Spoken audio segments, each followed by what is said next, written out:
called Seven Sisters. They are landlocked countries. Bangladesh में जो कुछ भी हुआ है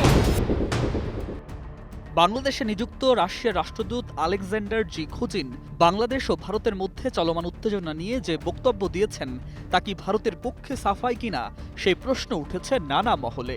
গতকাল সোমবার ঢাকার রাশিয়ান দূতাবাসে এক সংবাদ সম্মেলনে রাশিয়ার রাষ্ট্রদূতের বক্তব্য ঘিরে আলোচনা সমালোচনা সৃষ্টি হয়েছে। বিশ্লেষকরা বলছেন বাংলাদেশ ভারত সম্পর্কের প্রেক্ষাপটে নতুন করে আলোচনার জন্ম দিয়েছে ঢাকায় নিযুক্ত রাশিয়ার রাষ্ট্রদূতের এই বক্তব্য। নতুন এবং ফিরে আসা গ্রাহকদের জন্য নগদে চলছে ক্যাশব্যাক সহ প্রতিদিন হাজারো উপহার জেতার সুযোগ। হবে আশা আর ফেরা, সারপ্রাইজ সেরা।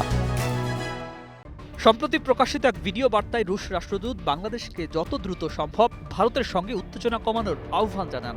একই সঙ্গে তিনি স্মরণ করিয়ে দেন 1971 সালে বাংলাদেশের স্বাধীনতা অর্জনে ভারতের ভূমিকা ছিল গুরুত্বপূর্ণ, যেখানে তৎকালীন সোভিয়েত ইউনিয়নও পাশে ছিল।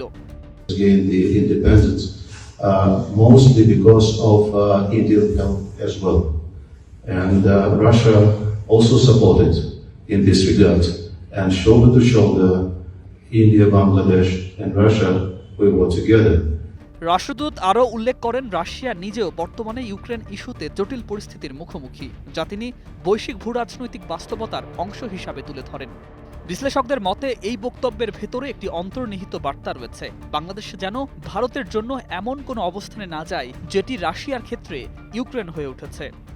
এই প্রেক্ষাপটে প্রশ্ন উঠছে, রাশিয়া কি কেবল কূটনৈতিক পরামর্শ দিচ্ছে নাকি এর পেছনে কোনো পরোক্ষ সতর্কবার্তা রয়েছে?